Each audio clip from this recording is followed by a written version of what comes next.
Good evening, everyone. I would like to take this opportunity to thank each one of you for joining us today. Unfortunately, Swati could not moderate the session today. She wasn't feeling very well, hence I took over. Before I begin, some basic housekeeping rules I would like to reiterate. This is a 1 hour session where the first 30 minutes will be a fireside chat with the speaker. Post that, we will open up for questions and answers with the audience. Please ask all your questions in the chat box on the side, and I shall direct them toward the speaker today. This webinar series called When Tomorrow Comes is an effort to bring from our end industry stalwarts and veterans from different walks of life to discuss about things on how they see tomorrow will envisage. The masterclass series aims to reveal stories of speakers who have shown the attitude and growth mindset to recalibrate and change to achieve perfection and success in their lives. All of us have our own unique way of dealing with change. These are the changes that occur in all walks of life. It could be professional, personal, emotional, spiritual, or even physical. Some individuals have earned their fame by dealing victoriously with such changes, be it industry leaders, musicians, dancers, or writers. For everyone, changes have made them grow. The rate of change has increased drastically today. Given the current situation and the pandemic thrust upon us like never before. To discuss this, we have the pleasure of having today Mr. Mohandas Pai with us. As all of you know, Mr. Mohandas Pai is currently the chairman of Aryan Capital, chairman of Manipal Global Education, an advisor to the board of Manipal Education and Medical Group, a member of the board of Havels India, a member on the board of Ascendus Property, the trustee manager of Ascendus India Trust, member on the board of Manipal University and the Institute of Public Enterprises. He is also the chairman of FICCI Skills Committee, president of the All India Management Association, chairman of the Regulatory and Financial Technology Committee of SEBI, founder trustee of the Akshay Patra Foundation, and investment committee member of the SIDBI India Aspiration Fund and the India Fund of Funds. Along with that, he's also a member of the board of National Stock Exchange. Previously, Mr. Pai served as a member on the board of Infosys, and he was also their CFO. Sorry. Over a 17-year period, he was voted CFO of the year multiple times, spearheaded the first listing of an Indian registered company on Nasdaq, headed several departments such as HR, L&D, infrastructure, lead business units such as finance system. In 2000, he co-founded the Akshay Patra Foundation in Bangalore, which is a midday meal program for school children. Today, this program feeds over 1.6 million children each day in 13,000 plus government schools across 12 Indian states. Mr. Pai has also helped launch over 14 different investment vehicles across private equity and venture cap, which have cumulatively invested in over 250 companies with a capital base of in excess of $400 million. He was awarded the Padam Shri by the President of India in 2015 and the Karnataka Rajyotsava Award in 2004. Mr. Pai holds a bachelor's degree in commerce as well as a university rank holder from St. Joseph's College of Commerce, Bangalore, a bachelor's degree in law from Bangalore University, and is a fellow member of the Institute of Chartered Accountants of India. Thank you so much, Mr. Pai, for joining us today. Thank you very much. Our pleasure to have you. Thank you. So today we have a very interesting topic. The topic is universities. Adapt or perish. Is this the beginning of the end? So before I specifically come down to universities, I would love to ask you your experience with change. How have you dealt with change in your life? And how do you anticipate the pace of change going henceforth? For us, living in technology for the last maybe 25, 30 years, change has been a constant. When you are in a high growth company and you are in technology, you see change every single day. And technology goes through multiple iterations because innovation cycles have come down to 18 months. And that means you see the change. And if you sleep on the job, even for a year, the world passes you by. So for us, we have been used to change and we feel uncomfortable if there's no change. But change so far has been very seamless because you are high growth, you are the cutting edge, you are aware of what is happening. The challenge, of course, is as you grow older, adapting to the new change takes that much more energy and that much more time. But as organizations where we work, that is normal. For example, today for the last maybe 9 years, we have been into venture capital. So every day we see 2 or 3 startups working in AI, ML, whatever is the new technology at the moment. And you're quite comfortable because you learn from them and you see what it is. So my advice to everybody is to accept change, look for change, adopt change, and be part of the change and not be overtaken by change. And especially for all the young people who may be watching this, change is going to come faster than we think because the world has become one single huge network. And the network impact for change is instantaneous because something that happens like a TikTok, just could you imagine that TikTok has got 300 million plus subscribers in India? So just see how in the last 5 years, everything has changed. And I think that's why accept change, embrace change, be a part of the change. Very interesting example you gave of TikTok.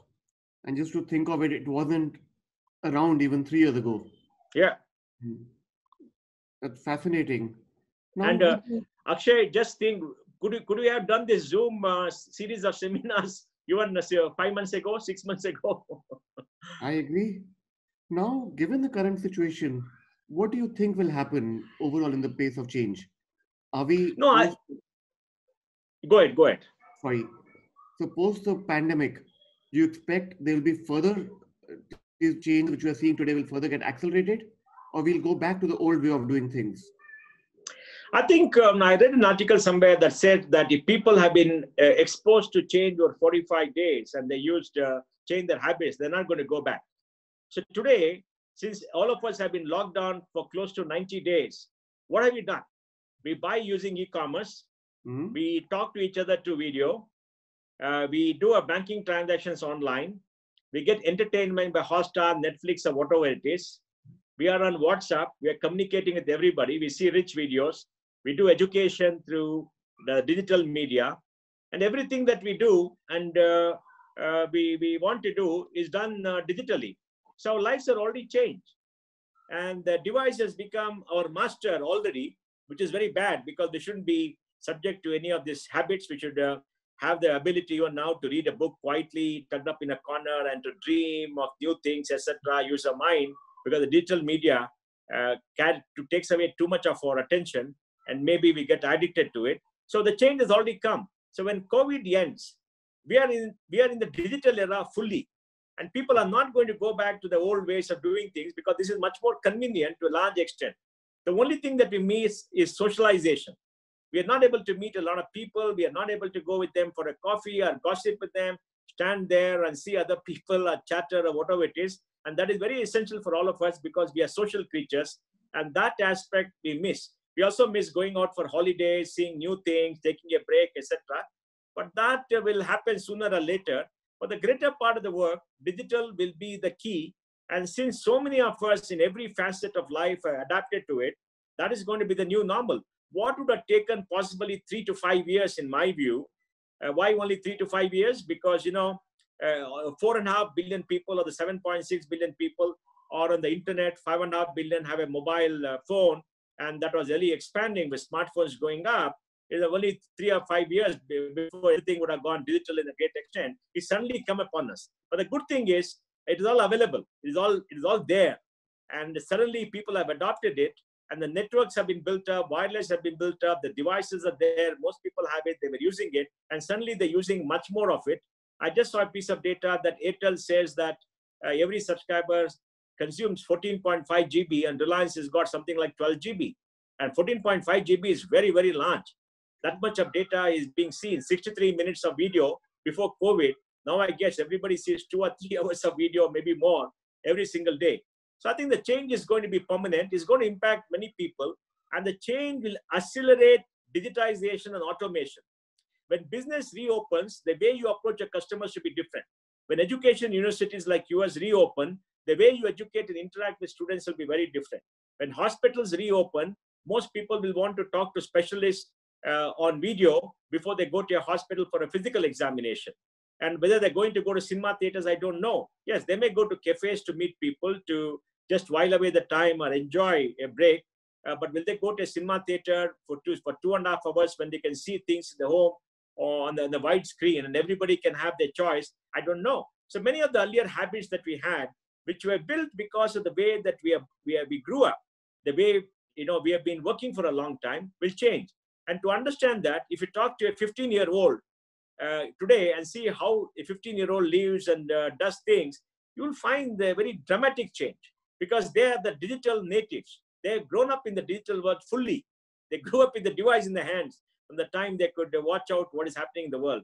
So I think everything is going to change, and now we're going to have AI and greater degree of automation coming in. And AI is matured because of big data, the availability of cloud, machine learning, etc. And now this is going to spread even more. So business is definitely going to change. Education is going to change. So we must now understand the implication of the change, use it, adopt it, and get along. Is it fair to say that the change we are seeing today, we've not seen this kind of change in the last 100 years or so? Well, I would. Well, I don't know whether the change we see today is as dramatic as people have seen the change 100 years ago. Because remember, 100 years ago, a little bit more than 100 years ago, we saw the end of the First World War. At that point of time, there were very few planes in the air. There were not so many cars in the air. There were still ships. There were steam engines all over the place, and so many things, and everything is dramatically changed in the 20 years after that. But I would say that this year, the change that's happened this year, we have not seen for 100 years. The change that's happened in 1 year's time because of COVID and everything else, we have not seen in 100 years. Because there were big events in the last 100 years, like the first start of the First World War, but the war played out over 4 years. Second World War played out over 5 years, right? And then after that, there was a slow expansion of the West, then the rise of China. It all played out over a period of time. And nothing dramatic happened in the 3 to 6 months to impact almost the whole planet. Today, almost all countries and the greater part of the globe is impacted by COVID. I mean, this kind of a isolation and people staying away is impacting all countries. Most countries are shut down. And even the 2 great wars didn't impact such a large part of the world. This is impacted all of a sudden in just about 3 months. To an extent, yes, we have not seen that in 100 years. It reminds me of a very famous saying by Lenin, where he had said, there are decades where nothing happens, and there are certain weeks where more action happens in those weeks than in decades. Yeah, it happened in 1917, right? 1917, the revolution happened. Suddenly, I mean, he was somewhere and he had to take a train and go to Russia to take leadership, and suddenly a 600-year-old empire blew up, right? It happened all of a sudden. I mean, it was going on for some time and suddenly it is all over. So yes, so I think this COVID is just like that, though I think much better than the Russian Revolution, which had violence. So this is much better. Now, from your personal life, when you look back, whether personal life or your corporate, when you were with Infosys, can you share a few examples with all of us where suddenly you were stuck with whether technology changed or something major happened and you're just grappling with what do we do now? And how did you overcome those situations? Because a lot of people are very uncomfortable with what's happening now. Well, I think the one event that I could talk about is the end of Y2K and the beginning of the internet boom. All right, that's after 2000. Till the 31st December 2000, the whole world was talking about Y2K.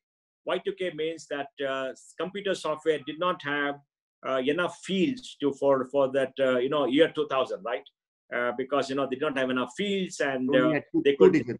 It only had 2 digits and it could go back to the earlier century. So there were all kind of problems. People are saying nuclear plants are going to stop working, the planes are going to stop flying, blah, blah, blah, which never happened because it was not so much of a problem. So everybody was there and it ended all of a sudden. Then you had so many people trained for doing that. There was work.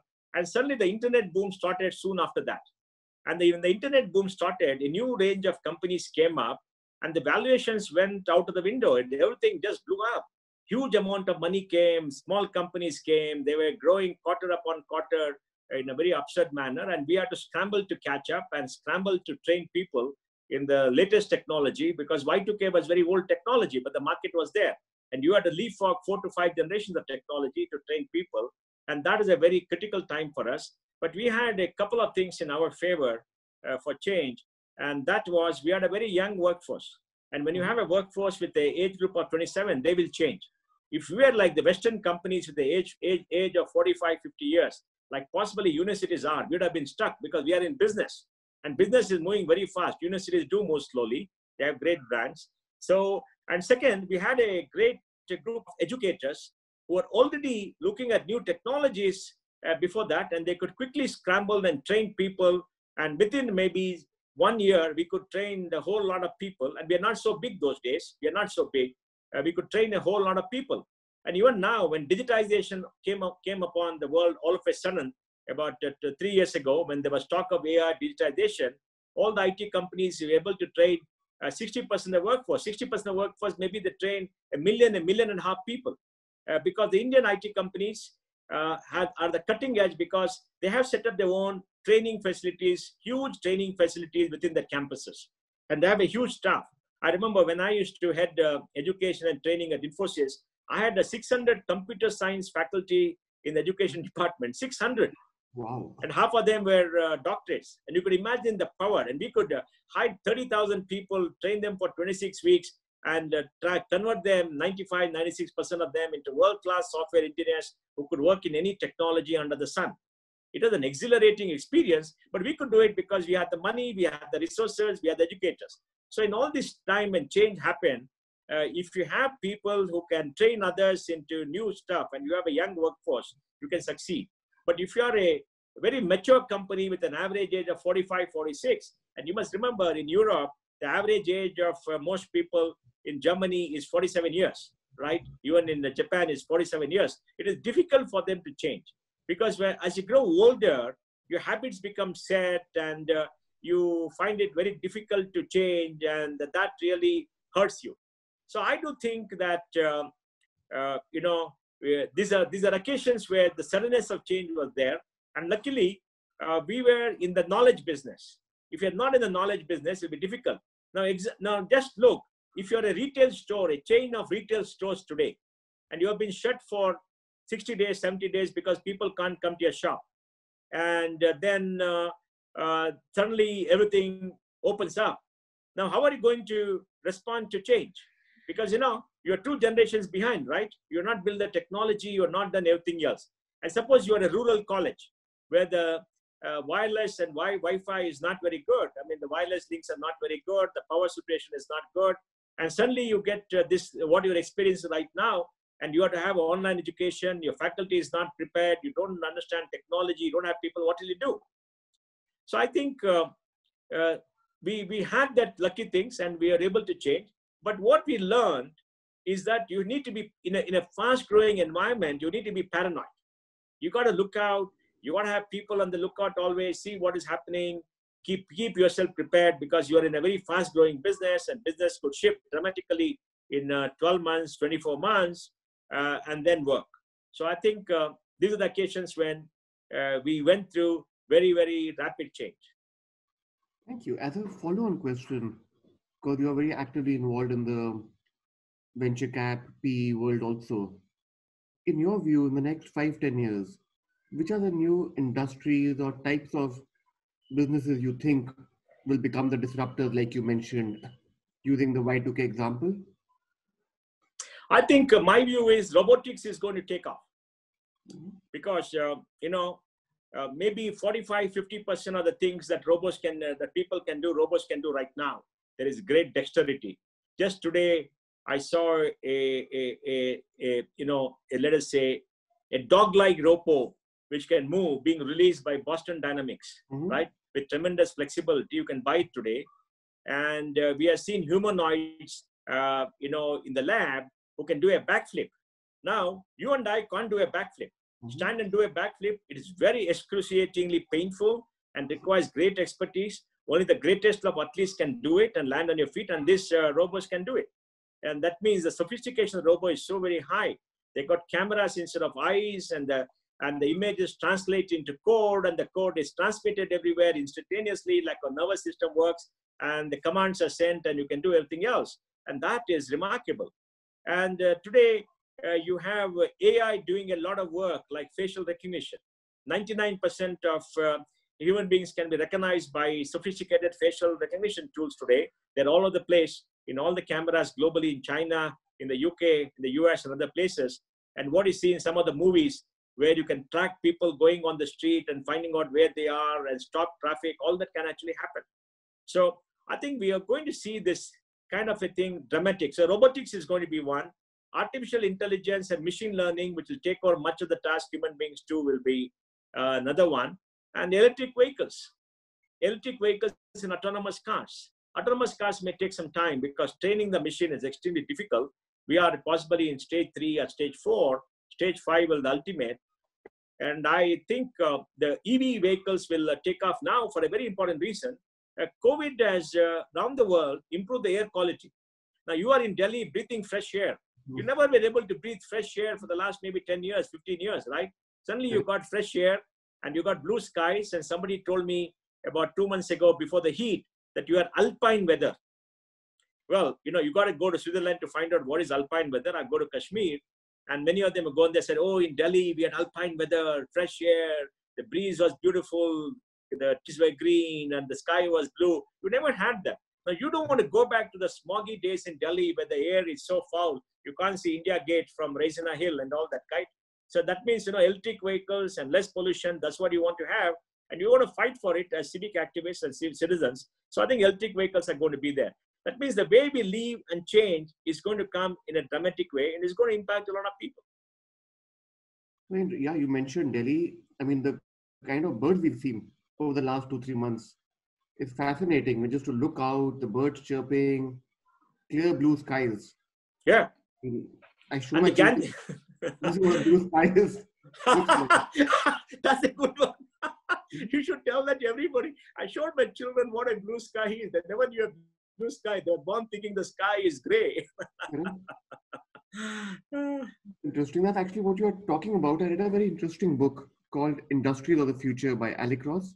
And he's also mentioned some of these areas where he's talking about how robotics, AI, even today, whether it's medicine or legal, that they've got enough technologies that a AI-based lawyer can actually do a better job than a human lawyer. Yeah. So do you expect in the next decade or so, with AI and ML coming in, we will actually have some of these jobs, whether it is medicine, legal, whatnot, actually getting replaced by robots or intelligent machines? Yeah, I think it's going to happen. Even in education, we're going to see a lot of chatbots coming up. Just think of a situation. I think you and I, maybe being older, have gone about it, that you got a maths exam tomorrow. You have prepared yourself, and at 3 o'clock in the early morning, you wake up in a shiver because you're dreaming about the exam at 9:30 at 10, and you get scared, and you wake up, you don't know what to do, and you want to go and clear your mind, and your mind is a little bit confused, and you're very scared. It happened to me in maths when I did my CA for various reasons. And now you can go to your laptop and have a chatbot who will talk to you and take you through all the problems and solve all the problems once again, because the machine can prompt you, the machine can talk to you, the machine understands what it is, and you don't need a human tutor to get prepared for the 9:30 or 10 o'clock examination. Now that is a level of sophisticated examination. So today, children are doing a lot of self-discovery, self-tutorials all the time. Of course, they need the teacher. I mean, automation can never replace the teacher because we're all human beings. Automation can possibly train robots because both are automated, but not human beings, because human beings are emotional creatures, and that's the way we have to be. So we need teachers, we need people to inspire, we need to talk, we need to challenge them, and we are not lateral thinkers, and machines will not have intelligence, will have sequential thinking, and intelligence or lateral thinking is going to take a lot of time, because that is something that depends on fuzzy logic, and that depends on how the neurons in the brain connect to each other, and that's a different science by itself. So, but I do think that even in automation, the chatbots are going to come, the videos are going to come, discussions are going to come, the whole world is going to be a platform, joint tutoring, learning is going to come. And the need for putting all the stuff into the hard disk here is going to go away. Because, you know, traditional education has been a broadcast, one to many, right? You have a teacher who's read all the books, come to a class, and the students have not read the books. So you talk to them and explain to them, and they used to write notes. Now I don't know whether they write notes. And then there was the exam, and where you regurgitate what you have learned to show that you understand it, you know what it is. And it is all in memory, because you have to write an exam for 3 hours or 4 hours, answer all the questions. So you got to think about it. The application of the knowledge was not so important as recalling the knowledge. Now, if you're trained to analyze data, and that's what happens in real life, and to examine a question, you should be able to Google, mark my word, Google, and find out answers and the data to that question, and demonstrate your innate intelligence and learning ability to analyze a question, look out for data, analyze the data, and come out with a solution and give an answer, right? Now, for the faculty, setting up the question which allows you to do all that is difficult, because, you know, you have to think about new questions. Of course, some great faculty can tell you in science that, look, you know, if they repeat the same question every year, the answers are very different because science is advanced. That's what a great professor told a student who was asked him, hey, I saw this question last year. Why are you asking? He said, yeah, the answer is very different. You better learn, better understand. So I think that could happen too. So I think all this will be aids. There'll be greater inputs. And what will happen now, even in education, is the fact that there'll be a lot more time for discussion, a lot more time for interaction, a lot more time for query, a lot more time for people to come together and to explore. Because, you know, you should not force people to stuff everything in their head and look at that. So I think it'll be different even there. And that means in real life, much of the things that we did will possibly change too. And with the new things that you must learn is to have the problem-solving ability to analyze data, etc., and to always be curious. You know, Akshay, we have to be curious. A child is very curious, and that's why the child learns so fast, because the brain is so plastic, right? But over a period of time in the formal school system, you teach the child in a very structured manner and tell the child to follow a formula, and the child stops thinking about anything else but the formula, because you reward the child for the formula. You don't reward the child for going off on a tangent and asking so many questions. You know, I remember in my political science class, we're talking about citizenship, and I asked the professor, what happens if an alien comes from Mars and lands in the class today? Will you get a citizenship of any country? And he told me to keep quiet. So I think all these changes are going to come. It's very exciting, Akshay. It's very exciting. But the key thing is, how do we use it? How do we assimilate it? So life is going to be different. Industry is going to be different. But in India, it's going to take a little bit of time. I mean, let's understand, because we are not a very sophisticated society. Technology is not so very ubiquitous all across India and all across societies. So people are at different levels. So some part of society will be very advanced. Maybe your university, I'm sure you're going to lead with Sunil and you there and doing great work. So I think, you know, we're going to see this explosion of change all over. But, you know, one of the things which is happening now with online education is that the student-teacher relationship, which was the heart of learning, is somewhat getting lost. The personal connection which was in the class. Online seems to be spearheading over the offline teaching system. How do you think the university should react? I think you must restrict online to maybe 35-40%. Mm-hmm. You see, I think, and I feel strongly the period of time you spend in class should remain the same. All right? Maybe come down by 10-15%, but the period of class where you interact with faculty should remain the same. What you do in the class should change. That means in the class, you have more discussions. You don't have a one-way broadcast. You have more problem solving, right? In a medical school in Antigua, we have a medical school, university in Antigua, near the US. We did an interesting thing. We changed the pedagogy to say that students should come together, form groups of 8 or 10, sit down in the round table and discuss a topic and learn from each other. And then the faculty will be going around answering the questions instead of the faculty sitting and delivering lectures. And we found it worked very well because the students learned a lot more because they were able to ask all the questions. For example, if you got a 50 student class, I mean, all 50 can't ask questions. Many of them will keep quiet because they think, oh, I got a silly questions. People may laugh at me and they don't want to do that. Whereas if you have a group of, let us say, 10 or maybe 8 or 9, where there are 5, 6, 7 people in each group, anybody can ask a question and they will get the answer. And the answer may be something new. So the novelty of all that is very exciting. And if you don't have, you can always ask somebody. So they learn much better because they're involved. In a large classroom, it's difficult to be everybody to be involved, right? Because you're not paying attention. Your mind is somewhere. Whereas in a small group, it's easy to get involved because everybody is being asked, everybody is asked to talk and all that. So I think the classroom experience will change. So I would say not more than 30-40%, and the classroom interaction should remain the same. That means off classroom, you're supposed to do more work. You'll have flipped classes where you have to, spend 1 or 2 hours before class, come and get prepared, right? And then you'll have more interaction. So I think the way we teach will change. But I see, I'm one of those who says it's going to be offline, online, not fully online, and we have to do it that way because a student who comes to a college at age 18, because most join college at 18, is at a very critical phase of their lives.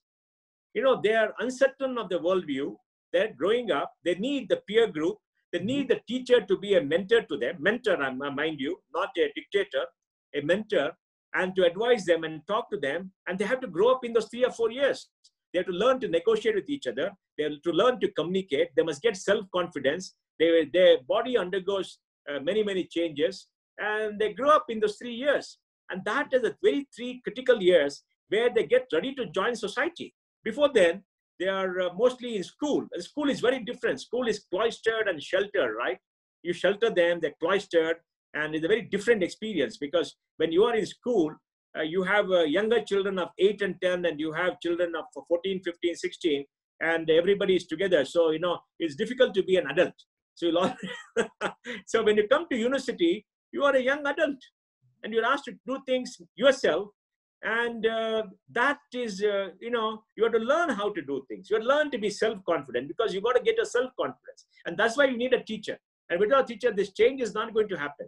And if it happens without a teacher, when you go out into society, you don't know how to interact with people. How do you interact with people? Where do you learn how to interact? You see, you have to learn, right? You go to somewhere to talk to people. How do you talk? What do you do? How do you size people up? How do you understand body language? How do you know what to do when you won't know? The skills you pick up only when you are in a group and when you are doing that for a continuous period of time. So I think online, offline, and I don't believe that online is the only way. But I would say if you already got a degree and you are maybe, you worked 8 or 10 years and then you want to get educated, there the online could be maybe 70-80%. Because there what do you want? You want interaction, not personal. You want to learn, you want to talk, you want to chat, you want to answer queries, and you need to understand many things. And there, the human interaction could be 20%, and that will change. Maybe the MBA classes, not for young people who go from engineering to MBA, but for people who are in work and they have to take a couple of years off, maybe a year off, there it could change. So continuing education, all that will change much more online than college education. That's very useful. Last question from my side before I open it up to the audience. We've, over the last few years, we've heard a lot of criticism of the Indian higher education system, especially that we are not producing enough leaders. There's not enough original thought. We're not just producing employees and not people who will be potential employers. We're not spending enough on research or new coming up with new ideas. At the same time, we're also seeing that the engineering education is all over India undergoing stress. In your view, how should we rectify the problem? You must have read that last week there was a new QS ranking came out where Indian universities had done badly. Three of them actually had fallen in the ranking. And I'm referring to engineering institutes per se. So how do you remedy this problem? Akshay, let me give you data to understand the magnitude of the problem.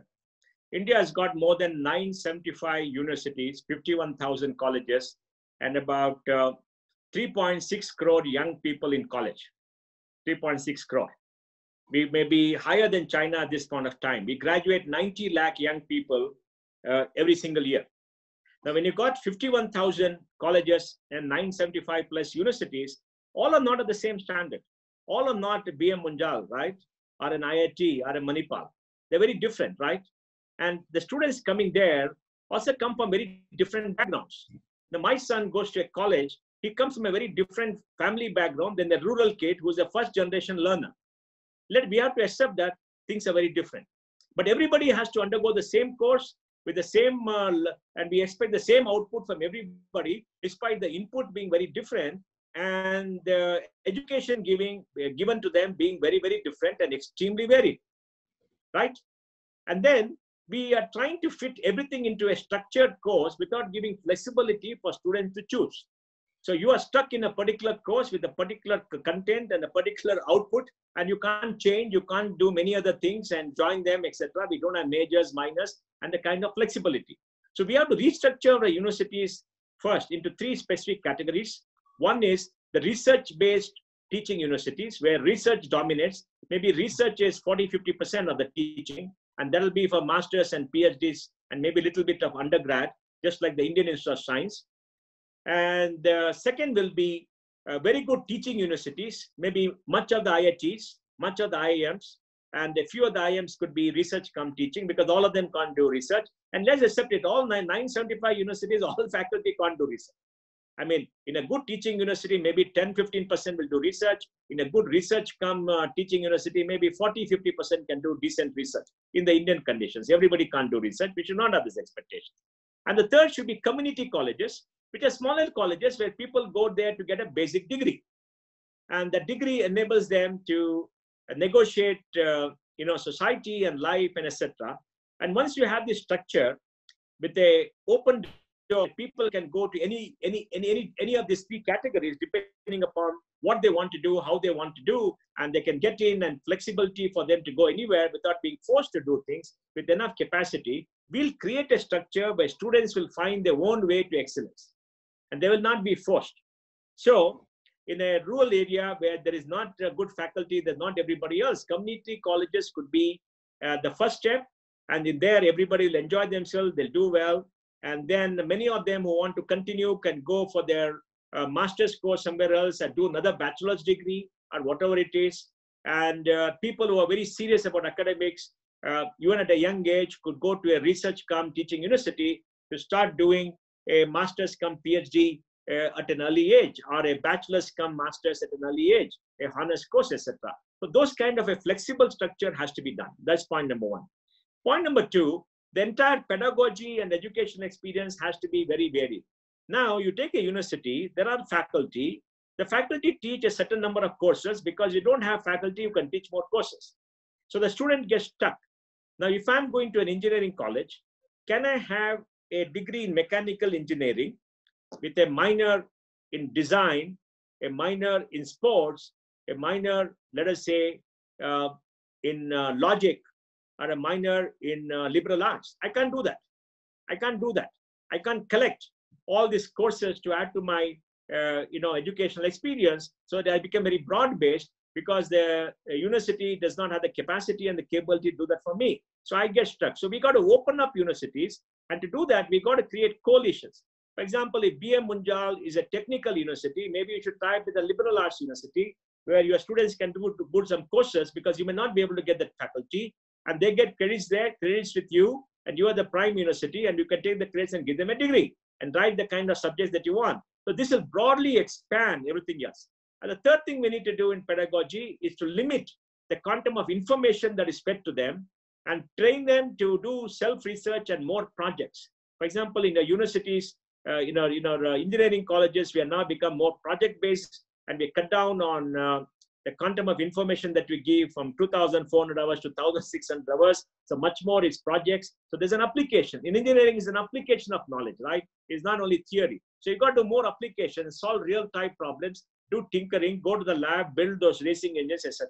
So you got to do more application in many areas, barring the theoretical sciences. I think that's also very important, that lesser load on the students should be there. Even in schools, I think the CBSE and all should reduce the load, because much of it is repetition and too much is being taught.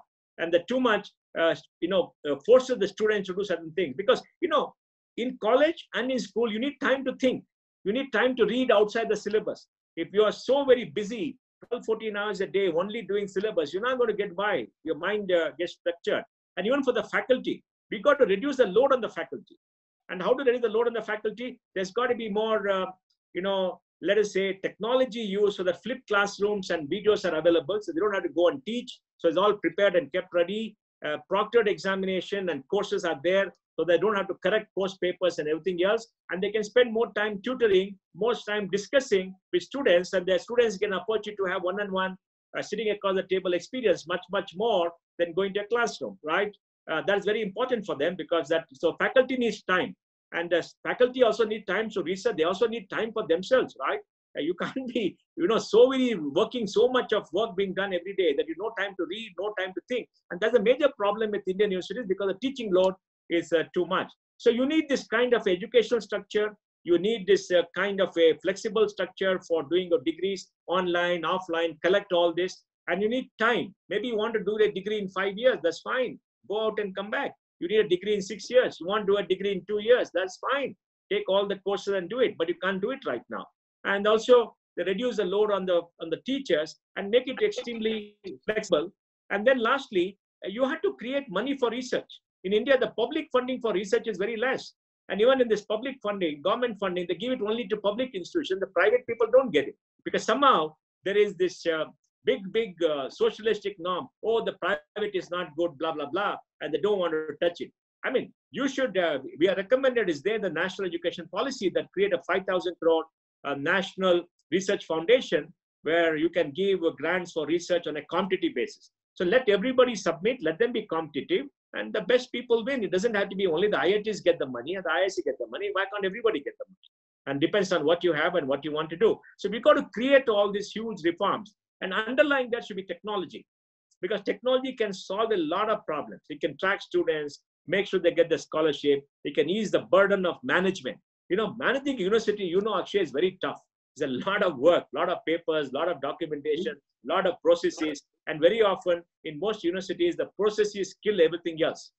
And it's only things like COVID, which happens once in a while, that may cut the processes and push it to automate or whatever it is. But the processes and everything else takes a long time and reduces your flexibility to be innovative and respond to change. So that I think we should do. So these are some of the things that if you do all that, you'll have something better. But good news is there are good universities coming up like yours. And now we have got this National Institute of Excellence like Manipal. You got the Ashoka University coming up. You got the Sai University in Kriya Sai in Chennai. And you got everybody else. And OP General, I think, with Rajkumar, did a good job. You've got new experiments coming where they're trying to be flexible in whatever the constraint. But now AICTE, UGC, and the government have understood that technology has to come. You've got to give more flexibility. You've got the national ranking, and the national ranking means all of you will get more autonomy, and that autonomy will enable to run your own affairs and give this kind of a flexibility to yourself and to students. So we got to redo many of the things that constrict us right now. That's very interesting. So you're proposing something like the National Science Foundation? Yeah. In the US, have a similar concept? It is there in the National Education Policy. Dr. Kasturirangan is there. We have been advocating that. In FICCI, we wrote a report about 7 years ago called the Higher Education Vision 2030. You must read the report. It's very interesting. We suggested a lot of things. Much of it is now come and is happening, but the impact of that will take time because, whatever you change in higher education, in the structure, it takes a long time to have an impact because you're dealing with people, you're dealing with institutions, and you can't change things. You know, human beings don't change. Machines you can change, right? But human beings you can't change. We're all creatures of habit too. So it takes time. It'll take time. But I think we're all going in the right direction. And if you look today, Akshay, about what higher education is and go back 10 years, we are much, much better. We have more flexibility. We have access to more resources. And I think even the students are able to do things much, much better. There are many more tools. There are much more information than others. Great. There are many, many questions. So I'll try and bucket them in 2 or 3 categories. Yeah. And please feel free to pick anyone. There's one set of questions around how do you prepare faculty that given that this change from offline to online has been thrust upon us with very less time to prepare. So how do we one set of questions around faculty? Akshay, okay, let me answer, Akshay. That's interesting. Akshay, you know, to prepare faculty has to be prepared. Now I think people are prepared. We have to accept the change has come. It's a lifetime change and we have to now do it. Second, the university has to have massive training program. All of us need training. Even I need training. I'm in tech, I need training. Even today, for much of my tech, I depend upon my son, who's an engineer, to help me out, you know, because it is not that I don't know I can't do it, but somehow I feel, you know, something about not doing it. Okay, I still want help. Okay, so it is very natural. So you require a lot of training, and then you require the tools. University should invest in the digital tools. It's not easy. You must invest in digital tool to make life simpler for them and do some hand holding. And I think 3 to 6 months time you will change, because today you have to have content electronically. You have to have systems electronically. You got to have electronic tools. You got to learn how to use them, how to create content. So you got to have specialists to create content. You know, we went to Ghent University on a higher education group from FICCI, and there they have a studio to do you know, the video lectures, and they train you how to do video. It's not that you are doing a class and then you go and shoot the same thing in the video. It doesn't work then. Video lectures are very different. You have to be trained. You have to have a script. It goes in a particular way. It has to be formatted, everything. And that is great technology. So you got to learn all to that.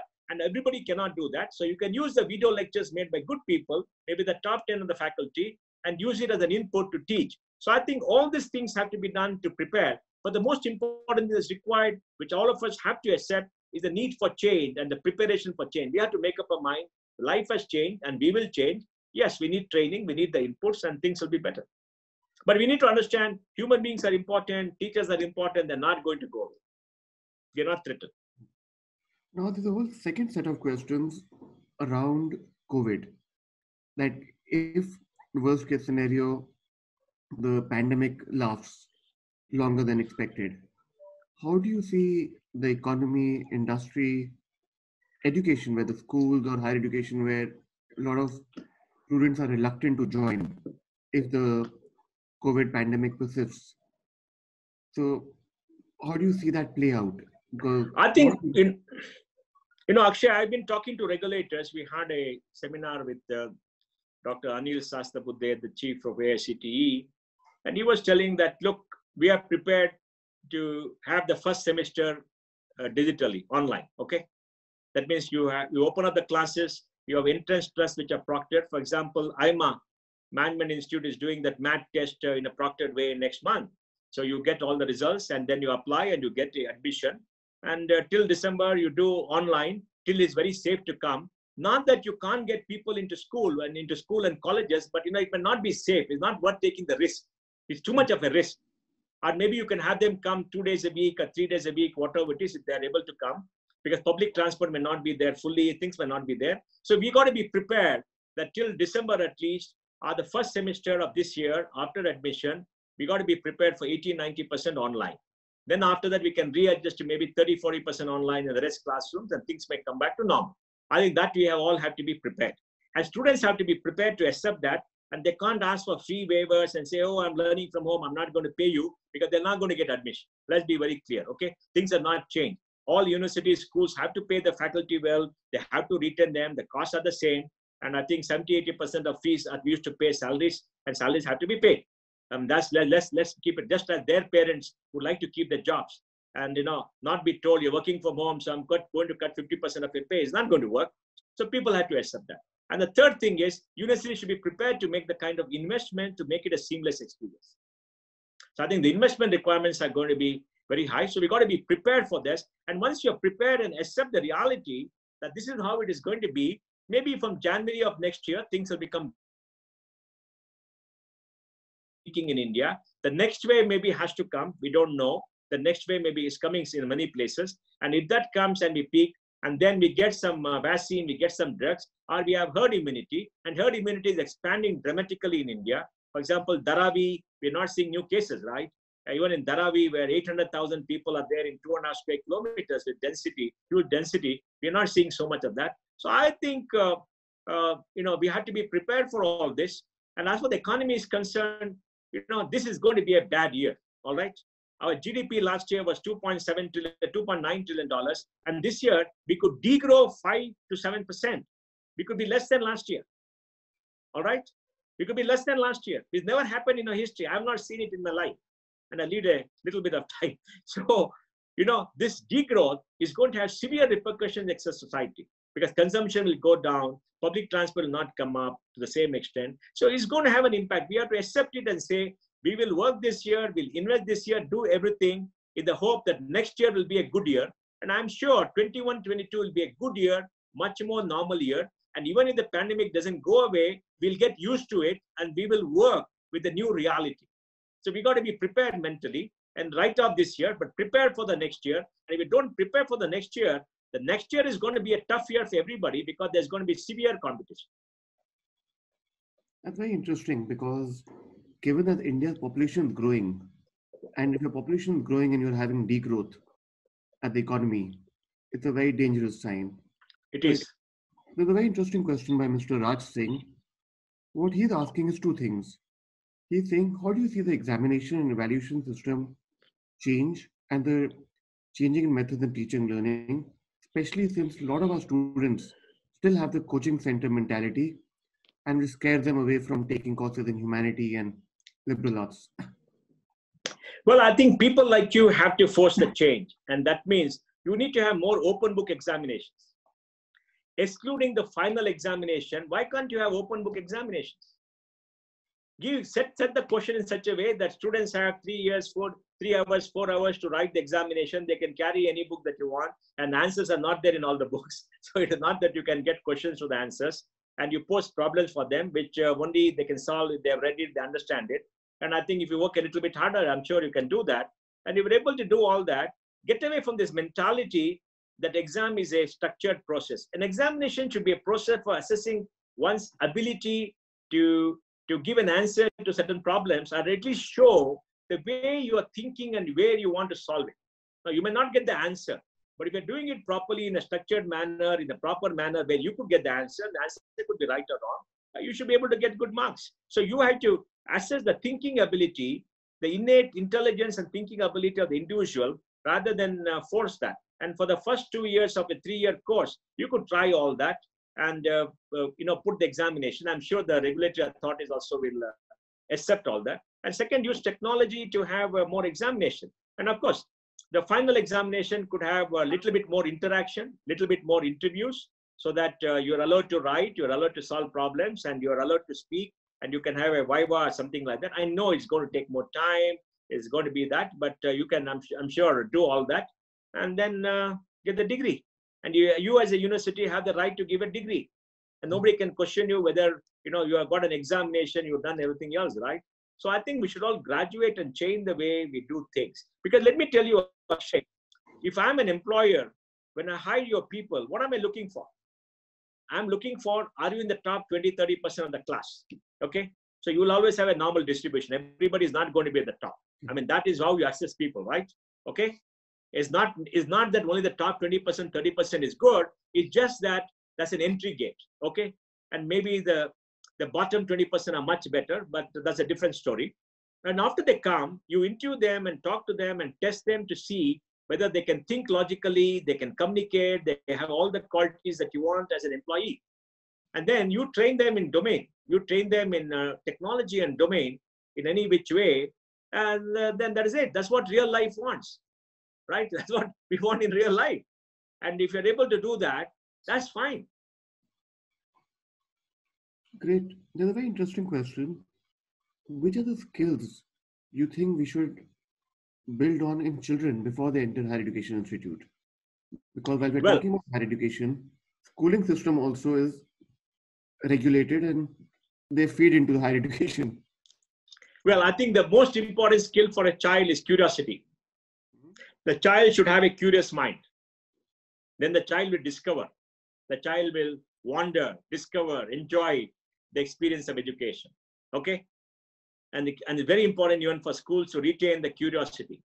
And the curiosity comes when the child is free to ask questions, free to dream, and free to wonder. The second, communication. Can the child talk, communicate, share views in confidence, with full self-confidence? If the child or the young person is very self-confident, I mean, I'll call it a young person, not a child. And the third thing is, can the child develop logical thinking? A child develop logical thinking, but this is what you want. This is what you want, right? This is what you want. And I think if you're able to do all that, I think it's fine. I mean, it'll be great. Great. That's very useful.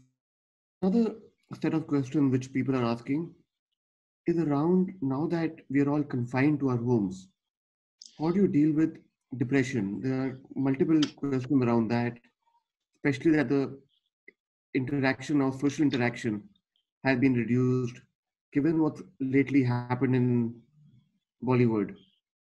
And it's a very life concern with students and everybody cocooned up at home. I know, I mean, see, we are used to a particular way of interaction. So my suggestion to everybody is that, you have a network of friends and family, keep talking to them, chatting to them. Now you can do it on video, at least you see the face.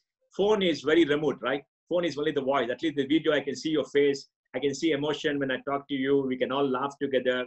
And it is not real, but it's virtual, but it's fine that we can do. And two, so I think it's very important to create a network, talk to people, and do everything else. And two, very importantly, at home, have a very structured day. Structured day. Make a plan. Make a calendar of what you want to do every hour. See what I've done. I've been cooped up since March 11th. March 11th, I've been cooped up. I've only gone out twice to visit a doctor and go to my new office for just a video. And I'm fine. Why? Because, and I've been, all my adult life, I've been traveling. Last year I did 135 flights, the year before the 185 flights. The last 90 days, I've not traveled out. I mean, I've not taken anything. I'm fine. What did I do? Well, get up morning, go to the gym, so your health is better, breakfast, then come to your own office or a room, sit down, answer all your emails, talk to people. You got Zoom calls everywhere and finish everything. And lunch, of course, in the afternoon. And afternoon too, you do that and do a lot of reading. And then at 5:36, go to the gym and, work out. And again, at 7, 8, have a dinner, and that's it. So you have a very structured day. And I read an interview with Omar Abdullah. You know Omar, right? Omar has been under home arrest for a long time. He went in without any facial hair and he came with a very big beard and no hair on the top. He looked different, but he was asked this question. And he said, yes, being in solitary confinement. Of course, he was in a house, big house, not solitary like Savarkar was or somebody else was many years. But he said, look, you have to have a structured day, structure the day properly and do all that so that you don't start thinking about other things which may depress you. All right? And keep your network and your connections alive. And then learn how to deal with the family. Because see, we are not used to being in the same house 24/7 and seeing the same face all the time. We're all used to leaving the house and coming in the evening so that we don't get into each other's way. Now we are into each other's way. I mean, everybody's in the house, maybe 2 generations, 3 generations, whatever it is. And unless you are a empty nester where the children are gone away, there are a lot of people in the house and everybody has got a varied needs and there will be disagreement, there'll be fights. Learn how to handle that and negotiate that. And possibly draw up a protocol how everybody is going to behave, etc. Because if you have got young children, it's painful. You got to spend a lot of time on young children, and then your work doesn't go away. And when young children, they want your attention, they want to work with you. It's a very different thing. So you should be able to do all that in a structured way, and then have some mentors and somebody you can reach out to always. So I think if you're able to do that, you can avoid depression. But the most important thing is exercise. The most important thing is taking care of your body and regulating your diet, because I think that, tunes your body very well. And, doing a variety of activities. Great. I think we are just about on time. Any last closing comments you'd like to make? Well, All of us. Well, my comment is accept change. Accept change is inevitable.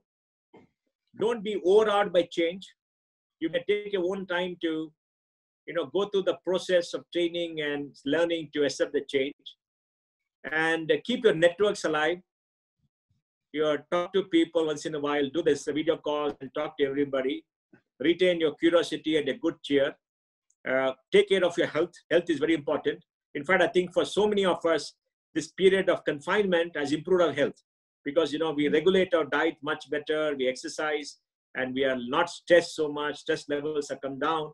I think, for many of us, I don't know everybody. And don't worry about too much about the future. The future will take care of itself. Future will take care of itself. Sharpen your skills. Because Warren Buffett, the great investor, was once asked, what is the best investment an individual can make? And he replied, the best investment you can make is to invest on yourself. Because, you have to improve your capacity and the capability and the knowledge that you have. That the best investment that you can make, and see how to learn new things. And lastly, always be optimistic and be hopeful.